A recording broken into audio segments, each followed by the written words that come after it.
আহমেদাবাদ গুজরাতের বৃহত্তম এবং ভারতের ব্যস্ততম শহরগুলির মধ্যে একটি। ये जो आपको मीनारा दिख रहा है ऊपर टॉर्च पे, ये दरवाजा पकड़ के हिलाएंगे तो अक्खा मीनारा वाइब्रेट होएगा, अक्खा मीनारा हलेगा। যেখানে ঘটেছে ঐতিহ্যের সাথে আধুনিকতার মিশেল। করে তাদেরকে কিন্তু এই যে তাদের যে স্থাপত্য, সেই স্থাপত্যের মধ্যেই কিন্তু তারা চিরনিদ্রায় কিন্তু শায়িত রয়েছে। আজ একদিনে আমরা ঘুরে দেখব এই শহর। কেম ছো আহমেদাবাদ, মজামা? তো অলরেডি ভিডিও ডেসক্রিপশন, থাম্বনেল সবকিছু দেখে বুঝতেই পেরেছেন যে আমরা আজকে চলে এসেছি আহমেদাবাদে, এবং আহমেদাবাদে আজকে সারাদিন ধরে আমরা ঘুরে বেড়াবো আহমেদাবাদের বিভিন্ন জায়গায়, বিভিন্ন মানে শহরের বিভিন্ন অ্যাট্রাকশনসগুলো আজকে আমরা ঘুরে দেখব, নিজেদের চোখে দেখব, আপনাদেরকে দেখাবো এই ভিডিওতে। এবং আহমেদাবাদ গুজরাতের অন্যতম গুরুত্বপূর্ণ একটা শহর, যদিও এটা ক্যাপিটাল সিটি নয়, কিন্তু আহমেদাবাদের গুরুত্ব সেখান থেকে কমে যায় না, কারণ এখান থেকেই কিন্তু অনেক কিছু অ্যাট্রাকশন রয়েছে যেগুলো আমরা কভার আপ করার চেষ্টা করব আজকের এই একদিনের আহমেদাবাদ ট্রিপে। তো আর কথা বাড়াবো না, আমরা আই থিঙ্ক শুরু করে দেওয়া উচিত। অনেকগুলো জায়গা আজকে আমাদের ঘোরা আছে, প্রচুর জায়গা, এবং মানে সারা দিন লেগে যাবে আজকে আমাদের এই আহমেদাবাদ শহরটা ঘুরে দেখতে। তো চলুন শুরু করা যাক আজকের আমাদের এই আহমেদাবাদের গল্প। 26শে এপ্রিল 2025 সকাল সকাল একটা অটো বুক করে আমরা সরাসরি রওনা দিই আদালত স্টেপওয়েল দেখার জন্য। আহমেদাবাদ শহর ঘুরে দেখার জন্য আমরা কোনো গাড়ি রিজার্ভ করিনি, লোকাল ট্রান্সপোর্ট ইউজ করে খুব সহজেই কিন্তু ঘুরে নিতে পারেন এই শহর। আহমেদাবাদ শহর থেকে প্রায় 18 কিলোমিটার দূরে, আর Gandhinagar the capital of Gujarat থেকে মাত্র 5 কিলোমিটার দূরে আমরা আমাদের আজকের প্রথম ডেস্টিনেশনে এসে পৌঁছেছি, যেটা হচ্ছে আদালত স্টেপওয়েল, বা বলা যেতে পারে রুদাবাই স্টেপওয়েল। এবং এই রুদাবাই স্টেপওয়েল কেন বিখ্যাত, কেন এখানে মানুষ আছে, সবকিছু এক্সপ্লেন করবো আপনাদের। এর টাইমিংটা বলে দিই, এটা সকাল 10টা থেকে সন্ধ্যে 6টা অবধি খোলা থাকে, এবং বাইরেই আর্কিওলজিক্যাল সার্ভে অফ ইন্ডিয়ার বোর্ড রয়েছে, সেখান থেকে আপনারা স্ক্যান করেও টিকিট নিতে পারেন কাউন্টার থেকেও, এবং এক একজনের কিন্তু খরচ পড়বে 25 টাকা মতো। তো এটার ভিতরে যাব, এবং এর ভিতরে কি বিশেষত্ব রয়েছে সবকিছু বলবো আপনাদেরকে এই ভিডিওতে। তো ভিডিওটাতে শুরু থেকে শেষ পর্যন্ত থাকবেন। তো চলুন শুরু করা যাক আমাদের এই রুদাবাই স্টেপওয়েলের আজকের এই এক্সপ্লোরেশন।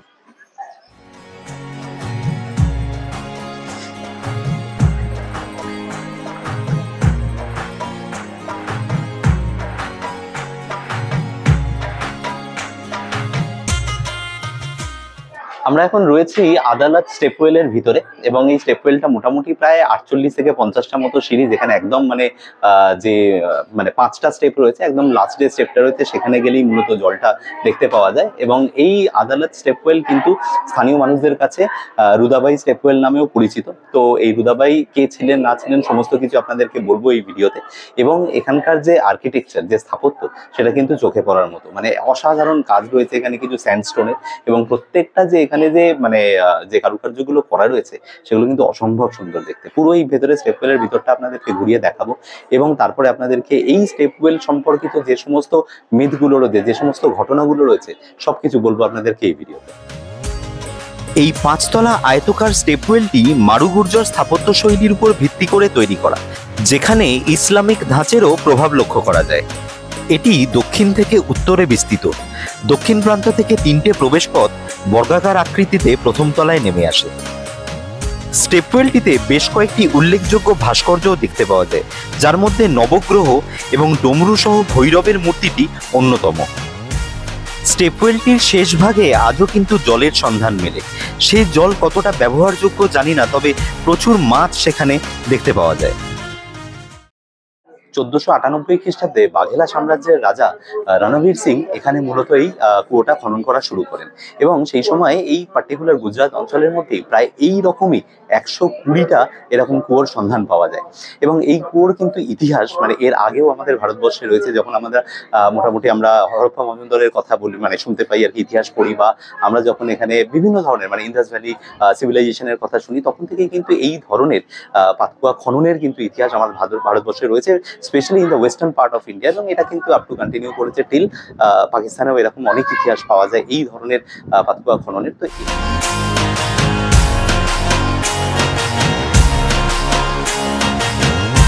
তো এই রুদাবাই কি ভাও বা রুদাবাই স্টেপওয়েল, এই রুদাবাই কে ছিলেন? একটু আগে আপনাদেরকে বলছিলাম যে রণবীর সিং বাঘেলা ডাইনেস্টির যে রাজা ছিলেন আর কি, তিনি এই মানে খনন কার্য স্টার্ট করেন, এখানে এই স্টেপওয়েলটা বানানো শুরু করেন, মানে এখানকার মানুষের জলকষ্ট দেখে, কিন্তু সেটা তিনি কমপ্লিট করতে পারেননি। তার অপূর্ব সুন্দরী স্ত্রী ছিলেন রুদাবাই।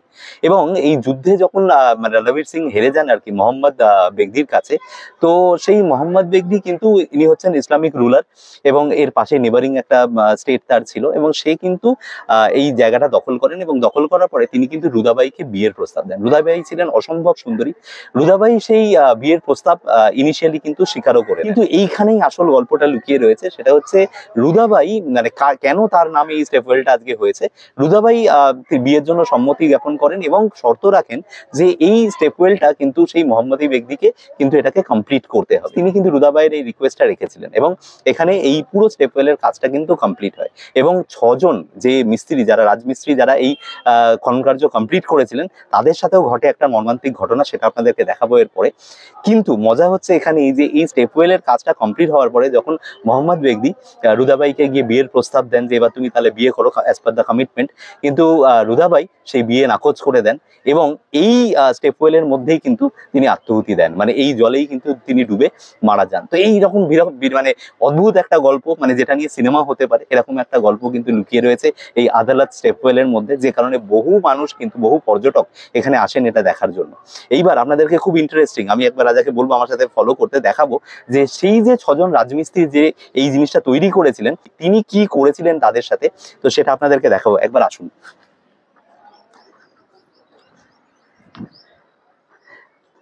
তো এই হচ্ছে সেই 6টা মানে টোম্ব আর কি, বুঝতেই পারছেন যে এইগুলো হচ্ছে সেই 6খানা টোটাল টোম্ব, একটা নষ্ট হয়ে গেছে। তো এই 6টা জায়গাতেই কিন্তু সমাধিস্থল, তাদেরকে কিন্তু সমাধি দিয়ে দেওয়া হয়, মানে তাদেরকে কিন্তু মেরে দেওয়া হয়। এবং সেখানেও কিন্তু মোহাম্মদ বেগদি একটা অদ্ভুত ঘটনা ঘটান। তিনি এই রাজমিস্ত্রিদেরকে জিজ্ঞাসা করেন যে তোমরা এরকম আর একটা বানাতে পারবে, এবং তারা সউল্লাসে সাগ্রহে বলে যে হ্যাঁ নিশ্চয়ই মহারাজ, আমরা আর একটাও বানাতে পারবো। এবং ঠিক তখনই কিন্তু তাদেরকে খুন করা হয়, এবং খুন করে তাদেরকে কিন্তু এই যে তাদের যে স্থাপত্য, সেই স্থাপত্যের মধ্যেই কিন্তু তারা বলা যেতে পারে চিরনিদ্রায় কিন্তু শায়িত রয়েছে। আদালত স্টেপওয়েল দেখেই আমরা একটা অটো বুক করে নিলাম সবরমতী আশ্রম যাওয়ার জন্য। যে কোনো ক্যাবের অ্যাপ থেকেই কিন্তু আপনারা এই অটোটা বুক করতে পারবেন। সবরমতী আশ্রমের মেন গেটের দিকে রাস্তার কাজ চলার দরুন আমরা পার্কিং এর গেট থেকে প্রবেশ করলাম সবরমতী আশ্রমে। তো আমরা এখন চলে এসেছি আমাদের আজকের দ্বিতীয় গন্তব্য, সেটা হচ্ছে গান্ধী আশ্রম, বা যেটা আমরা সবাই সবরমতী আশ্রম নামেই চিনি। এবং আমাদের টোটাল কতটা ডিস্টেন্স পড়লো? প্রায় 11 কিলোমিটার মতো। আর অটোতে ভাড়া পড়লো হচ্ছে ওই অ্যাপ্রক্সিমেটলি 180 টাকা। এটা খুব কনভিনিয়েন্ট এখানে চলে আসার জন্য। এবার এখানে আমরা এসে পৌঁছেছি ঘড়িতে সময় দুপুর 1টা। অনেক কিছু জিনিস ঘুরে দেখার রয়েছে। আমার মনে হয় যে এটার জন্য অন্তত 1 ঘন্টা সময় বরাদ্দ রাখা দরকার। একদম সবরমতী নদীর ধারে ঠিক এক্স্যাক্টলি এই আশ্রমটা অবস্থিত, এবং অনেক কিছু রয়েছে। গান্ধীজি নিজে বসবাস করেছেন যে ঘরে, সেগুলো রয়েছে, তার মিউজিয়াম রয়েছে, প্রেয়ার হল রয়েছে। তো সবকিছু আপনাদেরকে ঘুরে দেখাচ্ছি, কেমন লাগছে অবশ্যই জানাবেন।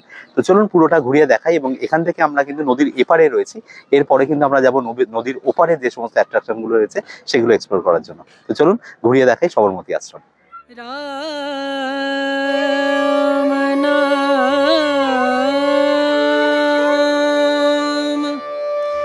भजले राम नाम सुख धाम, भजले राम नाम सुख धाम, भजले राम नाम सुख धाम।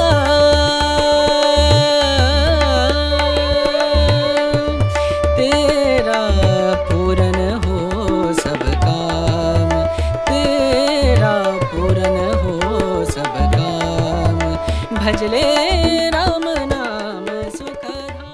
রয়েছি সাবরমতী আশ্রমের ভিতরে যে মিউজিয়ামটা রয়েছে সেই মিউজিয়ামের ভিতরে, এবং এখানে কিন্তু দেখতেই পাচ্ছেন যে এখানে একটা স্যাম্পল কিন্তু চরকা কাটার একটা মেশিন এখানে রাখা রয়েছে, যেখানে আপনারা নিজেরাও করতে পারেন। কিন্তু এই মিউজিয়ামের ভিতরে মূল যে জিনিসগুলো রয়েছে সেটা হচ্ছে যে এর মধ্যে প্রচুর কিন্তু চরকা রয়েছে সেই সময় যেগুলো ব্যবহৃত হতো, এবং যা আপনারা জানেন যে খাদি আন্দোলন যেটা গান্ধীজি তৈরি করেছিলেন, যেখানে গান্ধীজি নিজে খাদির সমস্ত জামাকাপড়, তিনি সুতির বস্ত্র পরতেন। তো সেই সমস্ত চরকা কাটার মেশিন, সেই সমস্ত সুতো সব কিছু রয়েছে কিন্তু এই মিউজিয়ামের ভিতরে। এবং তার সাথে রয়েছে কিছু গান্ধীজির অরিজিনাল ফটোগ্রাফ, সেই সব কিছু আপনাদেরকে ঘুরে দেখাবো এই মিউজিয়ামের ভিতরটা। তো এই সবরমতী আশ্রমে প্রায় এরকম 7-8টা পয়েন্ট রয়েছে যেগুলো আপনারা ঘুরে দেখতে পারেন। তো আমরা এখন শুরু করলাম, ঘড়িতে সময় দুপুর 1টা। কতক্ষণ সময় লাগে সবকিছু বলবো আপনাদেরকে এই ভিডিওতে। भजले राम नाम सुखदाई। 1917 সালে তৈরি হওয়া এই গান্ধী আশ্রম ভারতের স্বাধীনতা সংগ্রামের ইতিহাসে এক উল্লেখযোগ্য অবদান রেখেছিল। ঘুরে বেড়াচ্ছি সবরমতী আশ্রমের ভিতরে এবং যেটা গান্ধী আশ্রম নামেই পরিচিত, এবং এখানে গান্ধীজির যে সংগ্রহালয় রয়েছে সেগুলো ঘুরে দেখছি। প্রচুর ইতিহাস, প্রচুর তথ্য এবং তার অরিজিনাল সমস্ত ছবি সবকিছু ঘিরেই কিন্তু রয়েছে মানে এই অঞ্চলটা জুড়ে, মানে পুরো বিরাট বড় একটা কম্পাউন্ড। এবং এখানে ঘুরতে ঘুরতে যে জিনিসটা মানে বেশি করে চোখে পড়ছে সেটা হচ্ছে আশ্রমিকদের জীবনের যে মানে কঠোর বলা যেতে পারে একটা তারা একটা অনুশীলন করতো। তাদের জীবন সকাল 4টে থেকে মানে ভোর 4টে থেকে উঠে রাত 9টা অবধি একদম রুটিন অনুযায়ী তাদের যে জীবন চলতো সবকিছুর ইতিহাস কিন্তু এখানে রয়েছে। এবং তার সাথে রয়েছে গান্ধীজির জীবনের বিভিন্ন ধরনের মজার ঘটনা, মানে এই জিনিসগুলো সবকিছু ঘুরে কিন্তু দেখা যাচ্ছে এবং সবকিছু লেখা রয়েছে, সবকিছু ফটোগ্রাফির সাথে দেওয়া রয়েছে। সেগুলো পড়লে এনরিচ হচ্ছি, আপনাদেরকেও চেষ্টা করবো যতটা সম্ভব সেগুলো বলার। বর্তমান গ্যালারিটিতে গান্ধীজির জীবনের ছোট বড় বিভিন্ন ঘটনা বর্ণিত হয়েছে।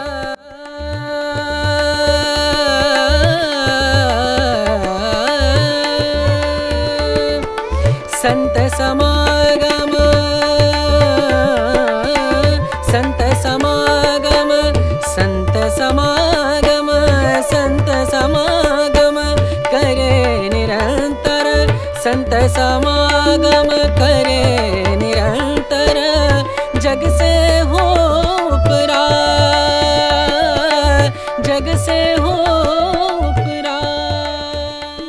এই এক্সিবিশন হলের পাশেই রয়েছে কিন্তু একটা অয়েল পেন্টিং এর গ্যালারি, এবং এখানে এলে আপনারা অবশ্যই এর ভিতরে আসবেন, কারণ এখানে দুজন আহমেদাবাদের প্রখ্যাত দুজন শিল্পী এই অয়েল পেন্টিং গুলো করেছেন। এবং যে রুমটার মধ্যে রাখা রয়েছে এই অয়েল পেন্টিং গুলো কিন্তু সত্যিই খুব সুন্দর। আমি ছবি তুলেছি, সেটা আপনাদের সাথে একবার শেয়ার করছি। তবে এখানে এলে অবশ্যই এর ভিতরে নিশ্চয়ই একবার আসবেন।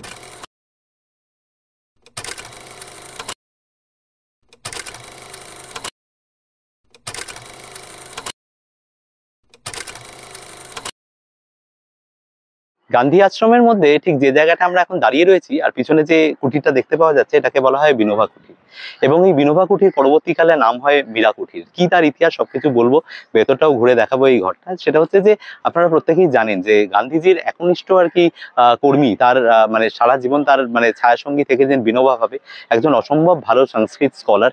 তো তিনি মূলত প্রথমে এসে এই রুমের মধ্যে থাকা শুরু করেন যখন এই আশ্রম তৈরি হচ্ছিল একদম শুরুর দিকের সময়, এবং পরবর্তীকালে মেডালিন বলে একজন ইংরেজ মহিলা, তিনি 1925 সালের পরে সম্ভবত এখানে এসে এই ঘরেই, তখন বিনোবা ভাবে এখানে থাকতেন না, এই ঘরে থাকা তিনি স্টার্ট করেন। তো ইনিশিয়ালি এই ঘরটার নাম বিনোবা কুঠির থাকলেও পরবর্তীকালে মেডালিনের এই মানে বলা যেতে পারে এই ডিভোশন সমস্ত কিছু দেখে তখন গান্ধীজি তার নাম দেন মীরা, এবং তারপর থেকে এই কুঠিরটির নাম হয়ে যায় মীরা কুঠির। তো এই হচ্ছে এর ইতিহাস। তো ভিতরটাও একবার আপনাদেরকে দেখাই এর ভিতরে কি কি রয়েছে। निष्काम भजले राम नाम सुखधाम, भजले राम नाम सुखधाम, भजले राम नाम सुखधाम, राम नाम सुख, राम नाम सुख, राम नाम सुखधाम।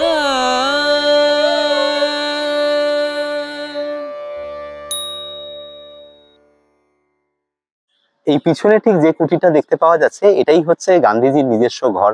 তিনি এখানেই বসবাস করতেন যতদিন এই আশ্রমে তিনি ছিলেন। তিনি এবং তার স্ত্রী কস্তুরবা দুজনেই কিন্তু থাকতেন এখানে, এবং এটাই হচ্ছে এখানকার সব থেকে আইকনিক একটা হাট। তো আমরা ঠিক এর পিছন থেকে এন্ট্রিটা রয়েছে, একবার ভিতরে যাব এবং ঘরের মধ্যে কি কি জিনিসপত্র রয়েছে, গান্ধীজির ব্যবহার করা জিনিসপত্র সবকিছু রয়েছে এখানে, সবকিছু ঘুরে দেখাবো আপনাদের। বাড়ির প্রবেশ করেই বাঁদিকে যেটা প্রথম ঘরটা রয়েছে সেটা হচ্ছে কস্তুরবার ঘর। এই হচ্ছে সেই ঘরটা, দেখতেই পাচ্ছেন তার ছবি রয়েছে। বিশেষ কোনো আসবাবপত্র এখানে নেই। এর পাশে যেটা রয়েছে সেটা হচ্ছে এখানে মহান থেকে মহাত্মা হয়ে ওঠার পুরো ইতিহাস, পুরো যে সময়পঞ্জি সেটা রয়েছে। তার পাশেই রয়েছে একটা গেস্ট রুম। গান্ধীজির সাথে দেখা করতে এলে যদি কেউ এখানে থাকতেন তাহলে তাকে এই ঘরটা দেওয়া হতো। এটা হচ্ছে গেস্ট রুম, এবং গেস্ট রুমের ঠিক উল্টো দিকেই যেটা রয়েছে এখানে একটা উঠান, এবং উঠানের ঠিক উল্টো দিকেই যেটা রয়েছে সেটা হচ্ছে কিচেন। এবং এই কিচেনের মধ্যে কিন্তু যেটা রয়েছে সেটা হচ্ছে যে অনেকগুলো অরিজিনাল এবং অনেকগুলো রেপ্লিকা কিছু রয়েছে এখানে। প্রথমে আপনাদের অরিজিনাল গুলো দেখাই। গান্ধীজির ব্যবহার করা যে লাঠি এই, এবং এর পাশাপাশি যেগুলো রয়েছে সেটা হচ্ছে এখানে রয়েছে যে গান্ধীজির যে অস্থিভস্য যেটাতে করে নিয়ে যাওয়া হয়েছিল, এই হচ্ছে সেইটা পটটা আর কি। আর এটা হচ্ছে গান্ধীজি গিফটে পেয়েছিলেন এই চরকাটা। তো এগুলো হচ্ছে সব অরিজিনালস, এখানে লেখাই আছে যে এগুলো হচ্ছে অরিজিনালস। এবং এর পাশে একটা গ্যালারি রয়েছে, সেটা হচ্ছে এটা স্টোর রুম, স্টোর রুমটা ব্লক করা রয়েছে। পাশে যেটা রয়েছে সেটা হচ্ছে রেপ্লিকাস, কিন্তু লেখাই রয়েছে এখানে। তো এখানে বিভিন্ন রকম গান্ধীজির ব্যবহার করা জিনিসপত্র সবকিছু রয়েছে, তার পেন, তার কলমদানি, এগুলো রয়েছে, তার খড়ম সেগুলোও রয়েছে, এই সমস্ত জিনিসপত্রগুলো এগুলো রয়েছে। এবং পাশাপাশি যেটা রয়েছে সেটা হচ্ছে যে এই রুমটা বেসিক্যালি এটা তো হচ্ছে আপনার কিচেন। তো দেখুন তখনকার দিনে কিচেনের যে অ্যারেঞ্জমেন্টটা কিরকম হতো সেটাও কিন্তু এখানে রয়েছে। তো এবার আমরা বাইরে যাচ্ছি এবং বাইরের যে ঘরটা সেটাই হচ্ছে গান্ধীজির ঘর, কিন্তু সেই ঘরটা কিন্তু বেসিক্যালি ব্লক করা রয়েছে। এই হচ্ছে ওনার রুমের ভিতরটা।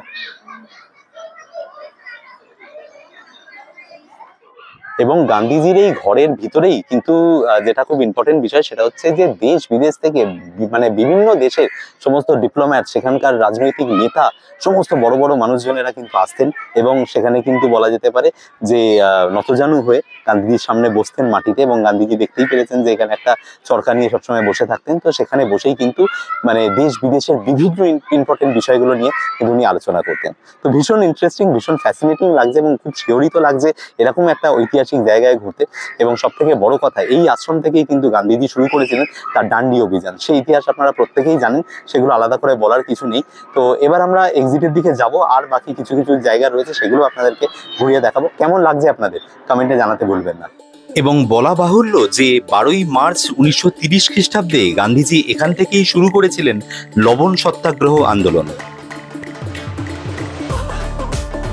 এরপর আমরা লাঞ্চ সেরে সবরমতী নদী পার করে চলে গেছিলাম অটো ওয়ার্ল্ড কার মিউজিয়াম দেখতে।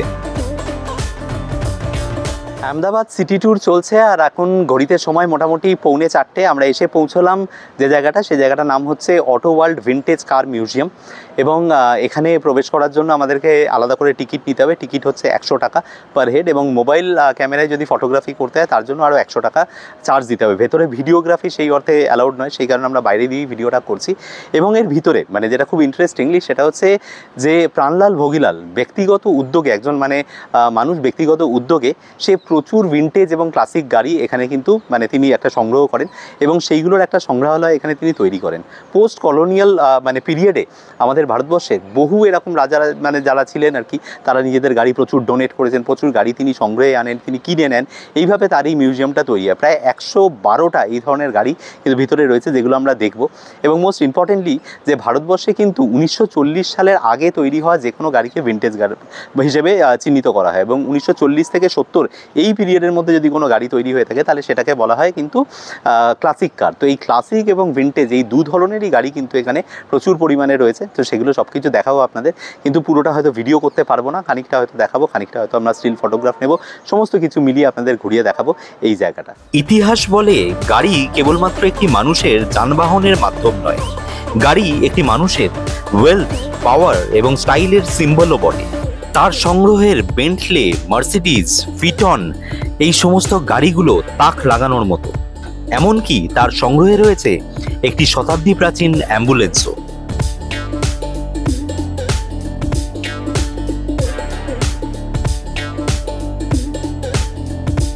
শুধু চোখের দেখা নয়, আপনারা চাইলে এই সমস্ত ভিনটেজ বা ক্লাসিক গাড়িগুলো আপনারা কিন্তু চড়েও দেখতে পারেন। তার জন্য অবশ্য গাড়ির কড়ি খরচ করতে হবে মাত্র 1000 টাকা পার হেড।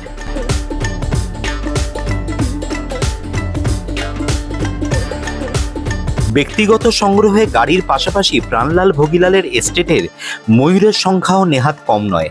কাছে পিঠে একটা দুটো আপনাদেরও চোখে পড়বে। পাশাপাশি এখানে রয়েছে একটি ভালো গুজরাটি ফুডের রেস্টুরেন্ট, চাইলে সেখানে লাঞ্চও সেরে নিতে পারেন।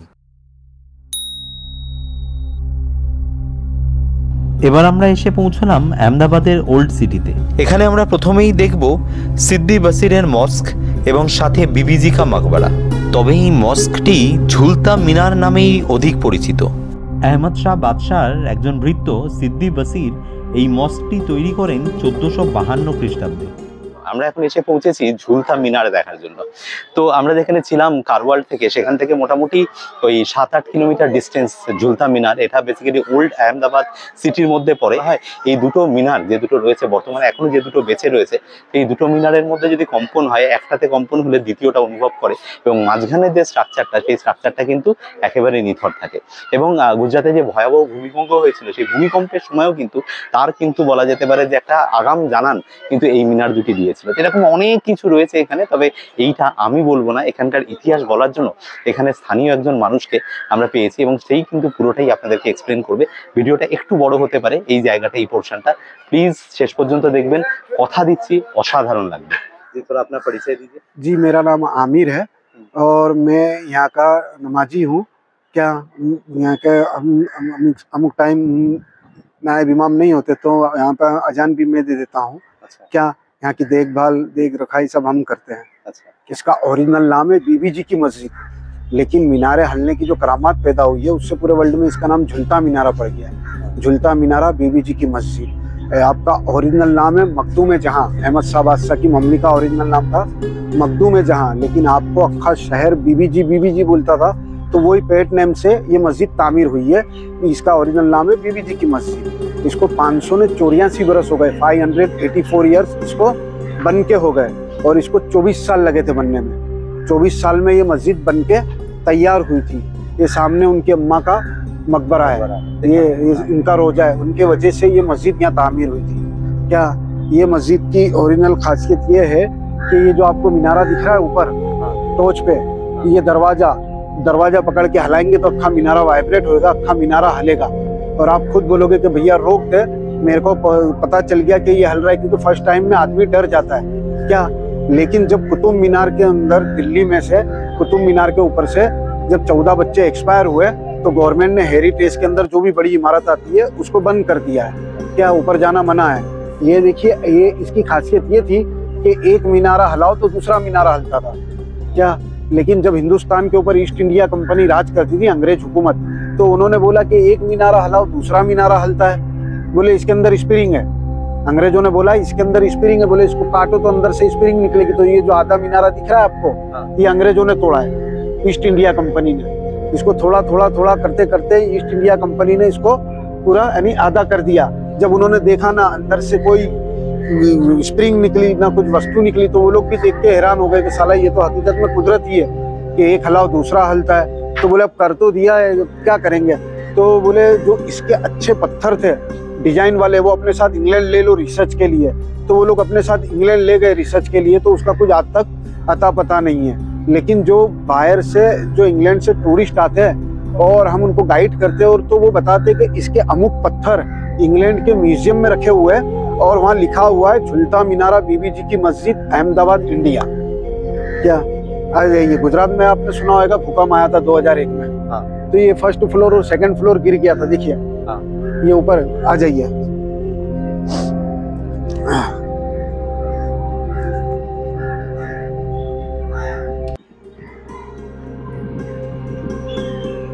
ये फर्स्ट फ्लोर और सेकंड फ्लोर गिर गया था ऊपर से। ये गोल ऊपर फर्स्ट फ्लोर और सेकंड फ्लोर में जाड़ी रिंग से बंधा हुआ है, जाड़े लोखंड के वायर से। क्या आर्कोलॉजिक डिपार्टमेंट ने इसको तैयार करके इसको वापस कंप्लीट कराया, लेकिन आज भी कोई अधिकारी या मिनिस्टर आता है तो आज भी ऑर्डर मिलता है कि हला के बताओ, तो हम हलाते तो आज भी वो हलता है, और अधिकारी बोलता है भैया रोक दे, मेरे को पता चल गया कि ये हल रहा है। क्या सामने वाला 7वीं मंजिल पे खड़े रह के जब हलना चालू हो जाता है तो आदमी घबरा जाता है कि साला कहीं गिर ना जाए, क्योंकि ना इसमें सलिए है ना पिल्लर है, खाली पत्थर पे है। जब ईस्ट इंडिया कंपनी ने ये मीनारा काटा तो उनको ये मेहराब बहुत पसंद आई थी, तो ये मेहराब उन्होंने काट के ले गए थे। अच्छा। ये जाली। क्या तो जब 2001 में जब भूकंप आया गुजरात में और ये बनाना चालू हुआ, इन्होंने मीनारा बना दिया, उसके बाद देखा तो बोले यहाँ जाली नहीं है, तो ये जाली अभी डाली हुई है, इसको 25 साल हुए डाले हुए। नया बनाया। हाँ, ये नया बनाया हुआ है ये जाली, अभी इसको 24 साल हुआ इसको डाले हुए। और ये जाली 584 बरस पुराना है। ये वाला ये जो जाली दिख रहा है आपको, ये 584 बरस पुराना है। लग नहीं रहा है देख के, तो इतना पुराना अजीब ऐसा लग रहा है कि ये नया है। ये वाला हाँ, यानी इसकी यानी वो देखिए खासियत, जब फिर टेक्नोलॉजी कंप्यूटराइज सब आज के जमाने में, तो भी ऐसी नहीं बन सकी जैसी वो ओरिजिनल है। आ जाइए, ये ऊपर जाने का रास्ता है। यहाँ से अब 12 स्टेप चढ़ के राइट साइड वालोगे तो मीनारे में आ जाएंगे। मीनारे में गोल गोल सीढ़ियाँ ऊपर जाने की। जब वो ऊपर जाएगी, मैंने आपको जो टॉर्च पे दरवाजा बताया, वो दरवाजा पकड़ के ऐसा हिलाएंगे तो अक्खा मीनारा वाइब्रेट होएगा और अक्खा मीनारा हलेगा। आ जाइए,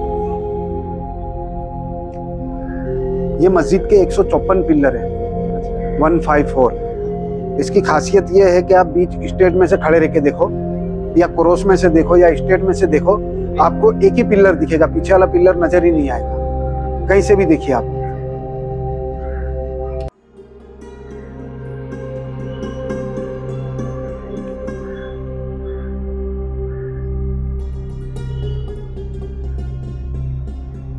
हाँ जी,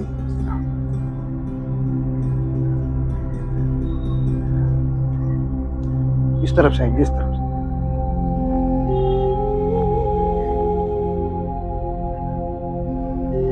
ऐसी 5 मेहराब है मस्जिद के अंदर। ऐसी 5 मेहराब है, 2 मेहराब इस तरफ है, 2 मेहराब इस तरफ। ये मस्जिद का सेंटर है। क्या यहाँ से आप पलट के देखोगे तो सीधा आपको अहमद शाह बादशाह की अम्मी जान की तुरबत दिखेगी सामने। क्या, और यही मंजर अहमदाबाद में, अहमदाबाद की जामा मस्जिद में, जहाँ अहमद शाह बादशाह खुद है, जहाँ पर इमाम साहब नमाज पढ़ाते हैं, वहां से आप पलट के देखोगे तो वहां पर अहमद शाह बादशाह का रोजा दिखेगा, उनकी तुरबत दिखेगी, और यहाँ उनकी अम्मी जान की। दोनों माँ बेटे का सेम है।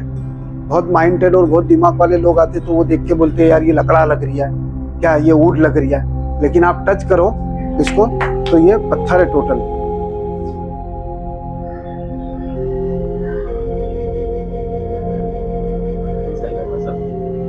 पकड़ना मुश्किल है। हाँ हाँ, ये वो यानी बहुत माइंडेड और बहुत दिमाग वाले लोग आते तो देख के बोलते यार ये तो फ्रेम लकड़ी की है।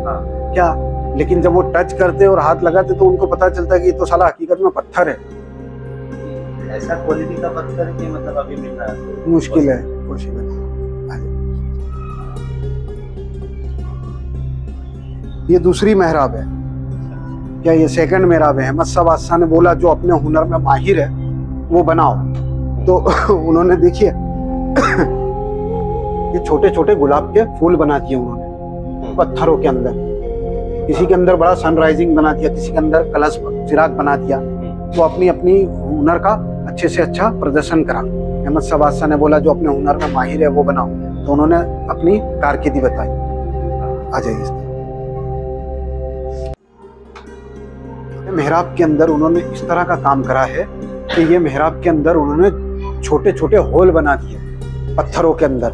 अगर आज की तारीख में हम ड्रिल मशीन से बनाने जाएंगे तो पत्थर टूट जाएगा, लेकिन आज से 584 बरस पहले तो कोई ड्रिल मशीन था ही नहीं।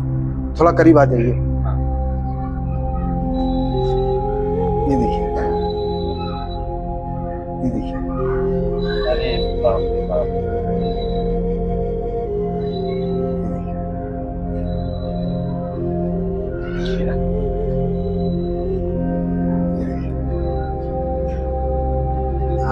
अनोखा है। हाँ, समझ गया मैं। ये देखिए, पत्थरों के बीच से ऐसे मतलब रस्सियाँ ये निकल जा रहा है, मतलब जैसे लकड़ी। हाँ, लकड़ी का ही लग रहा है, मतलब कमाल की काम। आज यानी आज की तारीख में अगर हम इसको ड्रिल मशीन से करेंगे तो पत्थर टूट जाएगा लेकिन हॉल नहीं बनेगा। हाँ। क्या, लेकिन वो टाइम पे तो कोई ड्रिल मशीन था ही नहीं। हाँ। क्या, और बारीक काम है। और ये पूरी मस्जिद को तामीर होने में 24 साल लगे थे। 24 बरस में ये पूरी स्ट्रक्चर बन के तैयार हुआ था, ये कंप्लीट हुआ था 24 बरस में पूरी मस्जिद। आज ये जो आपको सामने दरवाजा दिख रहा है ऊपर, वो ऊपर ढाबा वाला दरवाजा है।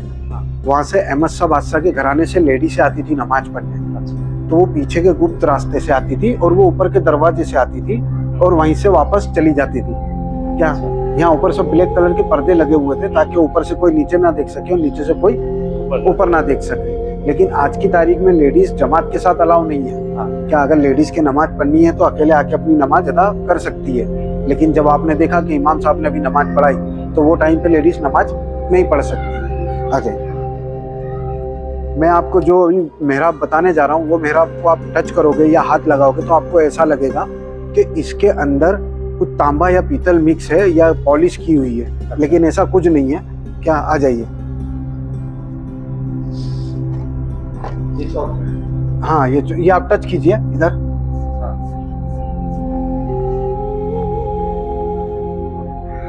इतना मतलब ये हो गया है, मतलब ये देखिए, हाँ समझ आया। ये आप हाथ लगाओगे तो आपको रेडी आएगा।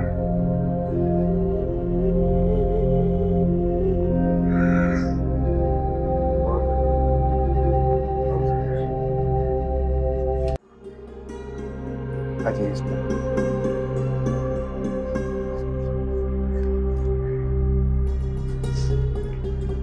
ये सलिया पकड़ के आना।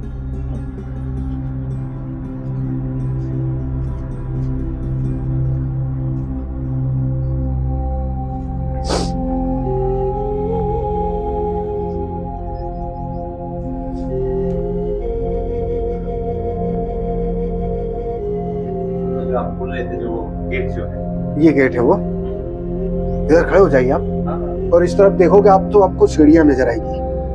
इस तरफ देखोगे आप तो आपको स्टेप नजर आएंगी, सीढ़ियां। वो स्टेप से लेडी से आती थी, ये दरवाजे से आती थी और यहाँ अपनी नमाज अदा करती थी और यहीं से वापस चली जाती थी। यहाँ सब ब्लैक कलर के पर्दे लगे हुए हैं ताकि कोई ऊपर से नीचे ना देख सके ना, तो नीचे से कोई ऊपर ना देख सके। यहाँ पर भी एक मेहराब है, आ जाइए। हाँ, ये ऊपर ये लेडीज की है।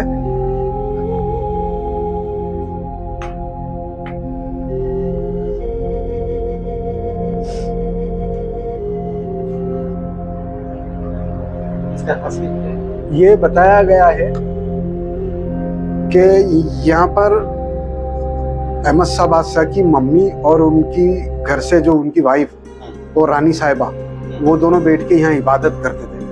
तो इसके लिए यहाँ पर ये खास गुम्बद बनाया गया है जिसमें ऊपर तराशा हुआ काम किया गया है। बाकी दूसरे आप गुम्बद देखोगे तो सब रिंग वाले, बाकी एक यही गुम्बद ऐसा है जिसमें तराशा हुआ काम किया गया है। और उस दौरान जब 500 साल पहले ना कोई लाइट थी ना फैन थे, तो उन्होंने ये छोटे रोशनदान बनाए गए थे। ये आप देखिए, ये रोशनदान बनाए गए थे जिसमें से हवा उजास सब अंदर आ सकता।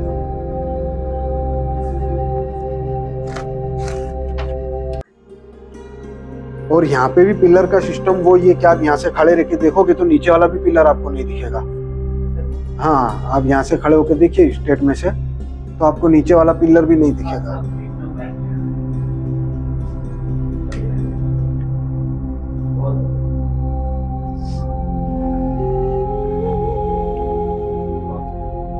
कहने का मतलब ये कि आज से 584 वर्ष पहले ना कोई स्केल थी ना कोई मेजर टेप थी। उन्होंने सिर्फ धागे और डोरे पे बनाया है, और धागे और डोरे पे ऐसा बनाया है कि इसमें आधे इंच का भी फर्क नहीं। और कोई अगर मान लीजिए टूरिस्ट आए अगले दिनों में ये सब देखना चाहे तो आप दिख पाएंगे? हाँ हाँ हाँ, जी जी जी जी, हाँ, मेरा नंबर है 9825 786 822। ठीक है, बहुत शुक्रिया, बहुत अच्छा लगा।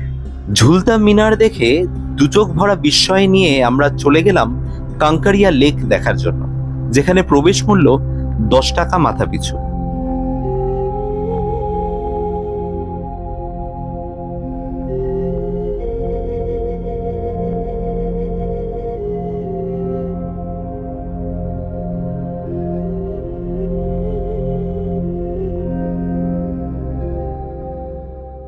ঘড়িতে সময় প্রায় 6:30 আর আমরা এসে পৌঁছলাম হচ্ছে কাঁকড়িয়া লেকে। এবং এই কাঁকড়িয়া লেক কিন্তু আমাদের আহমেদাবাদ শহরের মানে একদম হার্ট অফ দ্য সিটি বলা যেতে পারে, কারণ এইখানে প্রত্যেক দিন মানে বহু মানুষ এখানে আসেন এবং প্রচুর কিন্তু রিক্রিয়েশনের কিন্তু অপশনস রয়েছে, সেগুলো সবাই এক্সপ্লোর করেন, খাওয়া দাওয়া করেন।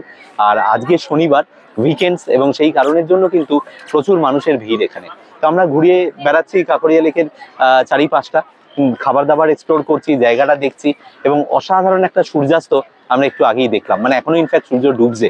তো কেমন লাগছে আপনাদের এই আহমেদাবাদের সফর অবশ্যই জানাবেন আমাদেরকে, আর বাকি ভিডিওটাও দেখবেন, কারণ এখান থেকে বেরিয়ে কিন্তু আমরা আরো কয়েকটা অ্যাট্রাকশন আছে সেগুলো কিন্তু কভার আপ করবো।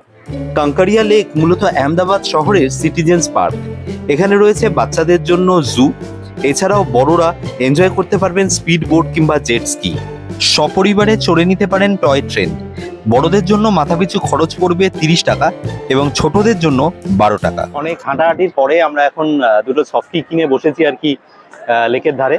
তো সফটি কত করে নিল রাজা? 50 টাকা।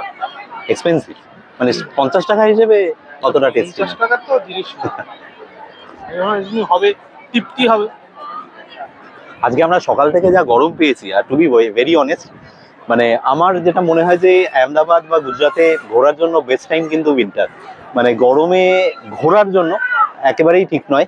আমরা দেখুন আমাদের কিছু কাজ, মানে আমরা যেরকম, মানে আমাদের এই ট্রাভেলার্সদের এটা একটাই বিষয়, সেটা হচ্ছে যে আমাদের যখন যেরকম প্ল্যান হবে, যখন যেখানে যাওয়ার থাকবে সেই অনুযায়ী আমরা ভিডিওটা করি। কিন্তু একেবারেই আইডিয়াল সময় গরমকাল নয়, মানে এপ্রিল মে মাস, জুন মাসটা একেবারেই নয়। বর্ষা I really don't know. 40-43 degree Celsius Minimum, 40 থেকে minimum। 43 হচ্ছে মিনিমাম, বাবা, ম্যাক্সিমামটা আপনারা ভেবে নিন। সেখানে সফটির দাম 50 টাকা হবে না তো কত হবে আপনারাই ভাবুন। 2টো থেকে নিয়ে 4টে পর্যন্ত এখানে মোটামুটি Red alert। কিছুই বন্ধ থাকে, রেড অ্যালার্ট, মানে কিচ্ছু পাওয়া যায় না। কিছু পাওয়া যায় না। আমরা গাড়ি টাড়ি পেতে রীতিমতো আর কি আমাদের সমস্যা হচ্ছিল। খাই 50 টাকা সফটি। কলকাতায় 50 টাকা দুটো সফটি হয়ে যেত।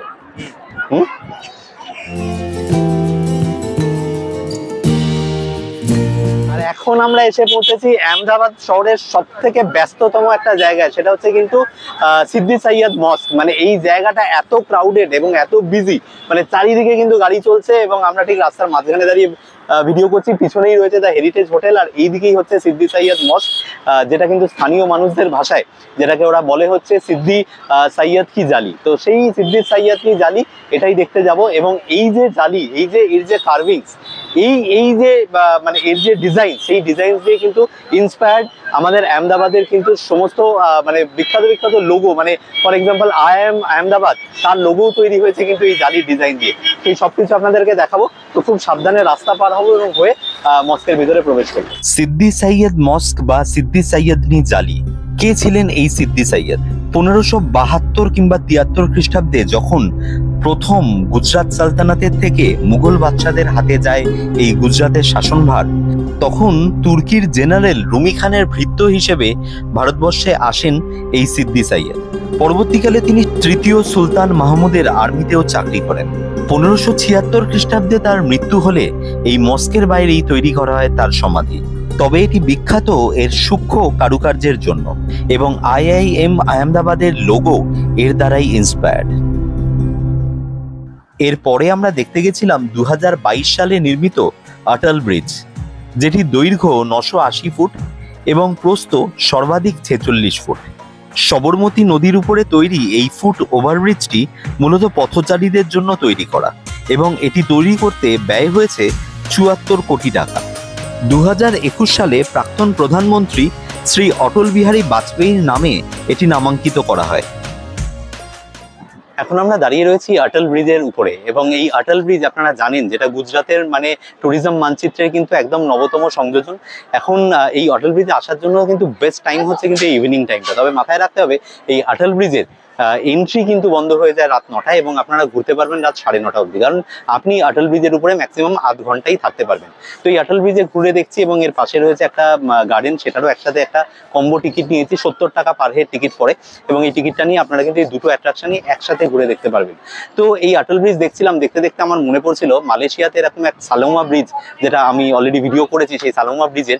তো তার সাথে কিন্তু একটা বিরাট সাদৃশ্য রয়েছে এবং এই লাইট অ্যান্ড যে মানে ইয়ের যে খেলাটা, সেই লাইটের খেলাটা জায়গাটাও কিন্তু অলমোস্ট সিমিলার, মানে এটা অসাধারণ লাগছিল। বাট এর যে আর্কিটেকচারটা, এটা দেখতে বুঝতে পারবি যে উপরে যে কাইটের মতো যে সেকশনটা, মানে এই সেকশনটা কিন্তু inspired from the local kite festival, এবং সেইটার উপরেই কিন্তু এই ডিজাইনটা তৈরি করা হয়েছে। তো অসাধারণ লাগছে, দারুণ সুন্দর হাওয়া বইছে সবরমতী নদীর উপরে, এবং আমরা এই জায়গাটা ঘুরে দেখছি। আপনাদের কেমন লাগছে অবশ্যই জানাবেন। আর একটা বিষয় বলে দিই এই প্রসঙ্গে, সেটা হচ্ছে যে এই রাস্তায় কিন্তু আপনি অটো পাবেন না। তো সেক্ষেত্রে আপনাকে কিন্তু বাইক অথবা ক্যাব বুক করেই আপনাকে আসতে হবে হচ্ছে এই মানে পার্টিকুলার এই জায়গাটা। দূর থেকে রাতের অটল ব্রিজ দেখতে অসাধারণ সুন্দর লাগে। অটল ব্রিজ থেকে পায়ে হেঁটে প্রায় 500 মিটার দূরে যে জায়গাটা এখন আমরা এসে পৌঁছলাম, এটাই হচ্ছে আমাদের আজকের আহমেদাবাদ ট্যুরের কিন্তু লাস্ট ডেস্টিনেশন।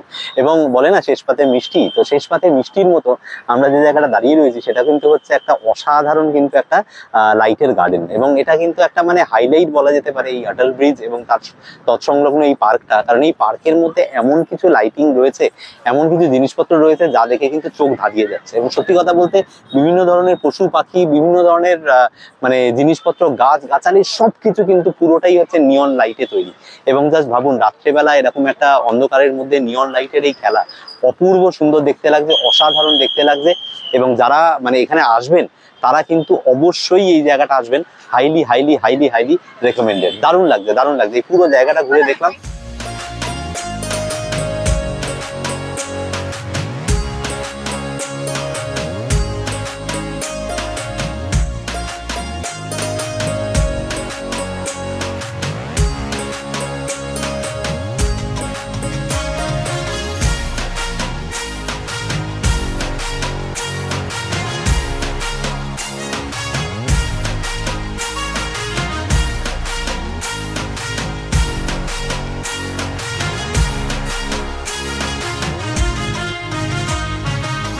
রাজীব, আমি রাজা, আর আপনারা দেখছেন গ্লোবট্রটার ইউটিউব চ্যানেল। আমরা ঘুরে বেড়াচ্ছি আহমেদাবাদের বিভিন্ন জায়গা এবং সেখানকার ভিডিও তুলে আপলোড করছি এই চ্যানেলে। যদি আপনাদের এই ভিডিওগুলো ভালো লেগে থাকে তাহলে অবশ্যই ভিডিওগুলোকে লাইক, শেয়ার এবং চ্যানেলটাকে সাবস্ক্রাইব করে নেবেন। দেখা হচ্ছে আপনাদের সাথে আমাদের পরের কোনো ভিডিওতে।